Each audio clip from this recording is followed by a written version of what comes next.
Assalamualaikum. Hari ini kita sambung untuk bab 5 rangkaian dalam teori graf. Okey, kita sambung pula untuk graf terarah dan tidak terarah, graf berpemberat dan tak berpemberat.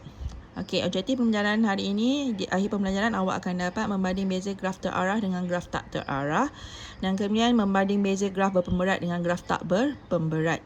Okey, kita tengok dulu apa yang dimaksudkan dengan graf terarah. Okey, graf terarah ialah graf dengan keadaan tepi yang mengaitkan dua bucu ditanda dengan arah kaitan. Graf ini biasanya digunakan untuk mewakilkan adalah satu proses, peta jalan raya, peta penerbangan, litar elektrik, rangkaian komputer, calorisasi dan lain-lain. Okey, maksudnya dia ada tengok anak panah ni. Ini adalah graf terarah. Hari tu kita ada belajar graf mudah apa semua tu kan dia tak ada nampak ada anak panah tu. So itu bukan graf terarah.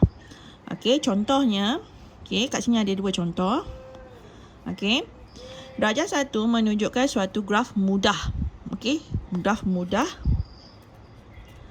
terarah.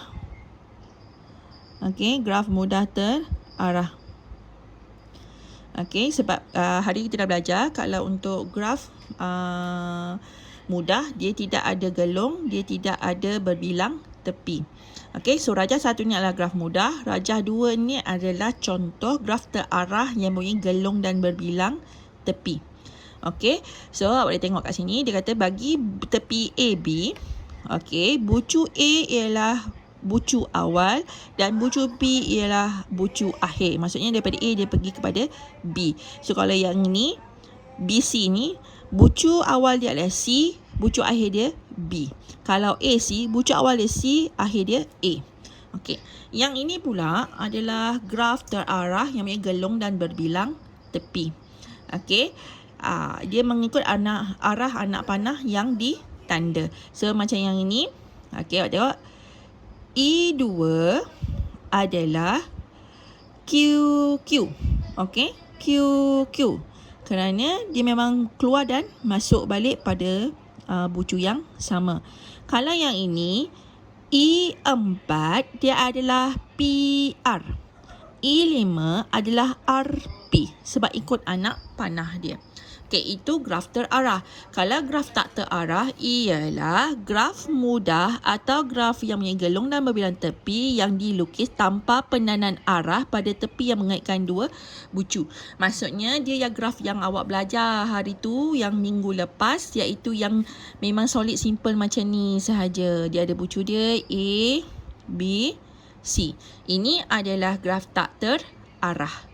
Okey, ada gelung sekalipun tak terarah. Tapi bila kalau dia ada anak panah, okey, ini adalah graf terarah. Okey, so ni beza dia. Beza graf mudah antara yang tak terarah dengan terarah. Okey, kalau tengok dia punya bucu dia akan sama saja. Okey, cuma pada dia punya tepi dia, kalau tak terarah, awak akan baca ikut alfabet tu lah. Awak akan baca A, B, A, C, B, C, C, D. Okey, dengan darjah dia, awak akan kira DA dia. Okey, A ada keluar 1, 2. Ada 2 sisi yang keluar daripada dia. B, 1, 2. Okey, C, 1, 2, 3. D, 1 je. Okey, jadi jumlah semua 8. Kalau graf tak terarah, graf terarah, okey, kalau ni tadi A, B, awak baca A, B, A, C. Okey, yang ni awak kena ikut anak panah dia. So, awak tengok, anak panah tu daripada B kepada A. So, dia bukan A, B, tapi dia B, A. Okey, B, C. C, A, D, C. Okey, dan kemudian untuk darjahnya, kalau yang ni tadi awak terus macam tu je, awak tengok je dia ada berapa sisi yang keluar daripada dia. Tapi kalau graf terarah, awak kena kira dia ada istilah D in, D out. Maksudnya berapa yang masuk, berapa yang keluar. Okey, so katakan cikgu, okey, katakan cikgu list dulu ni. Okey, nak tengok A dia ada dua-dua ni masuk. Jadi in dia 2. Okey, in dia 2. Kemudian awak tengok dia mesti ada in, ada out. Out dia ada tak? Tak ada out. So dia kosong. Okey, DA adalah 2 tambah kosong. Maksudnya nilai in dengan out tu nanti awak akan tambah, baru awak akan dapat DA dia berapa. Okey, so D in untuk B. In untuk B kosong, tak ada. Awak nampak tak ada. Jadi D out dia ada 2. So DB dia adalah kosong tambah 2. Jadi awak dapat 2. Okey. Kemudian DC. DC dia, okey. C dia in kosong. Saya buat yang D dulu tau. DC, maaf, cikgu ni lah, dah poning dah. DC, maksudnya darjah untuk C. Okey, dia ada 2 in. Okey, in 2. DC out dia ada 1. So, bila awak tambahkan, dia punya untuk DC, dia ada 2 tambah 1, so sama dengan 3. Okey. Kemudian awak tengok pula D in untuk D. In untuk D dia kosong, out dia ada 1. So D sama dengan kosong tambah 1, so dapat 1. So bila kalau awak tambahkan 1 tambah 3, 4 tambah 2, 6 tambah lagi 2 jadi 8. Maksudnya darjah tu walaupun dia ada arah atau tidak sebenarnya sama. Cuma beza dia ada pada penulisannya. Yang ini dia direct terus dia kira darjah untuk A, B, C, D. Yang ini dia kena kira dulu darjah in dan juga darjah out. Boleh? Okey. So seterusnya kita pergi pula kepada graf yang mempunyai gelung dan berbilang tepi. Ni tadi adalah graf mudah. So, dia punya ni sama je macam tadi juga saya kata. Yang ini pun sama. Awak tengok kalau yang ni awak terus je PT, PQ, QR, QR. Lepas tu QS, ST, TT. Okay. Yang ini tak boleh macam ni. Awak kena ikut arah dia. So, dia ada PQ, QR, RQ. Kemudian SQ, TS, TT, TP. Okay. Apa tu? Yang ni pun sama je macam tadi. Okey, yang ini pun sama macam tadi. Awak kena kira in dengan out dia. Okey. So, itu adalah beza graf terarah dan tak terarah. So, sekarang kita tengok pula beza graf berpemberat dan tak berpemberat. Okey. Dia sama je. Tak kira dah berpemberat atau tak berpemberat. Graf tu ada 2 jenis juga macam tadi. Iaitu dia terarah. Dia memang hanya sama ada terarah dan tak terarah. Okey. Tepi dia diberikan kalau untuk berpemberat dia ada nilai pemberat. Yang ni tiada nilai pemberat. Contohnya jarak di antara 2 bandar, masa diambil untuk suatu gerakan, nilai arus suatu ilitar elektrik, kos dan sebagainya. Okey, ini maksudnya kalau kata untuk daripada satu bandar kepada bandar lain. Okey, kita akan cerita ni kata 10 kilometer, ini 2 kilometer. Okey, jarak ni adalah berat. Tapi kalau macam yang tak berpemberat ni, contohnya ialah hierarki jawatan dalam carta organisasi. Okey, contoh macam awak kata ni pengerusi. Lepas tu pergi kepada timbalan pengerusi, kemudian diikuti dengan SU, kemudian kata ada bendahari. Tapi pernah awak letak kan, awak nampak jumpa dia tulis 10 km, 10 meter, 10, 20. Tak kan? Okey, itu adalah graf tak berpemberat. Maksudnya dia hanya menunjukkan arah carta alir sahaja pergerakan daripada jawatan paling tinggi kepada jawatan lebih rendah. Okey, sekarang kita tengok contoh 7. Dia kata lukis graf terarah mengikut maklumat yang diberikan. Okey, kadang cikgu guna highlight sikit lah nak bagi awak nampak.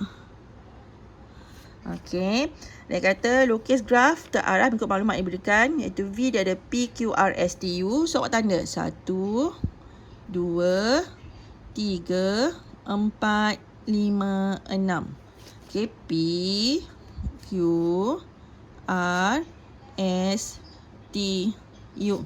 Nampak tak? Kalau tak nampak, mari cikgu tandakan sikit lagi kat situ. S, T, U. Okey, ni P, Q, R. Okey, lepas tu awak tengok je dia kata P kepada Q. So P kepada Q, sambung. P kepada R, sambung. Lepas tu R kepada Q, sambung. Kemudian S kepada R, sambung dia. Lepas tu S kepada Q. Okey, tapi pada ni, okey, awak kena fikir arah lah tadi. Tandakan arah dia P kepada Q. Okey, kena tunjuk dia keluar daripada siapa, daripada P masuk kepada Q. Awal P, akhir Q. Okey, PR. Okey, RQ. RQ, SR. SR, SQ. Dan akhir sekali ST. Okey, so itu bentuk jawapan awak. Untuk yang graf mudah. Okey, sekarang kita tengok pula untuk contoh yang kedua, iaitu okey, dia kata dah ada mempunyai satu gelung pada bucu Q dan RS ialah berbilang tepi dengan keadaan. Okey, sekarang ni awak tengok ni tak sama tau dengan A. Dia ada PQRS sahaja. So PQRS. Label PQRS. Okey, dia dah siap-siap, dia kata satu gelung pada bucu Q. So buat je gelung. Okey, dan berbilang tepi untuk RS. Bilang tepi dia mesti macam ni. Okey, kemudian ada tengok. Okey, dia kata P ada satu in dan satu out. Okey, P dia ada satu in dan satu out. Boleh dengan apa-apa sebab dia tak ada letak syarat macam yang ni, dia dah cakap sambungan siapa. Okey, so satu in, satu out. Katakan saya pilih macam ni. Okey, so satu in. Okey, satu out. Ataupun okey, nak lebih mudah, lebih bagus, sekejap ya.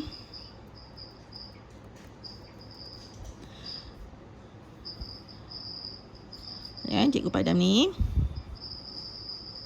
Okey. Okey, nak lebih baguslah. Awak buat dulu sambungan dulu. Sebab dia kata satu in, satu out. Okey. Q. Okey, cikgu letak je. Satu in, satu out. Okey. Q dia kata ada 3 in. Okey, 3 in. So ni satu. Okey, kat sini dia memang ada satu in, satu out sebenarnya. Okey, sebab dia keluar daripada ni, jadi dia dah ada 2 kat sini sebenarnya. So kena ada lagi satu. Okey, ni satu in. Jadi satu in, satu, 2, 3 in. Okey, 2 out. So 1, 2 dah cukup. Okey, sebab ni satu out, betul lagi satu dia punya ni, out ni. Okey. Kemudian R dia kata in-nya kosong. Okey, bila R in-nya kosong, tengok ni. RS dia ada bergelung tepi. Okey. Berbilang tepi. Okey, gelung berbilang tepi. Okey, sebab dia kata R2 in dia kosong, jadi dua-dua tu dia mesti out. Okey, betul awak tengok dia kata R2 ada 3 out. So, betul tak? 1, 2, 3. Betul awak tengok pula S dia kata ada 3 in. Dah cukup 1, 2, 3. So, dia kata mesti ada 1 out. So, macam mana nak kata dia 1 out? So, ni. Jadi awak check balik. Okey. Check balik. P dia kata masih ada 1 in. Okey, 1. Dia ada 1 out. Okey, pass. Q dia ada 1 in, 3 in. Okey. So 1, 2, 3 in. Okey. 2 out. 1, 2. Okey. Betul tak? Okey, so 2 out. Sebab ni tadi saya kata dia in, dia juga out. Okey.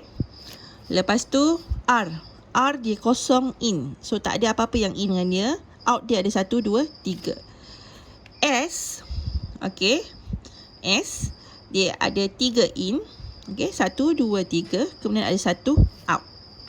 Okey, boleh tak? So awak tengok. Okey. Jawapan dengan sini bukan sama je. Cuma cikgu punya label tu cikgu buat sengit. Okey. So kita tengok pula yang kedua, contoh 8. Yang ini adalah untuk yang berpem berat.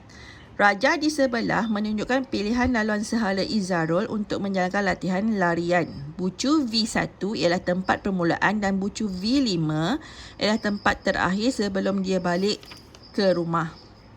Okey, V1 permulaan, V5 yang terakhir. Dia suruh tentukan jarak laluan sehala. Okey, jarak laluan sehala yang terpanjang dari V1 ke V5. V1 ke V5, sehala.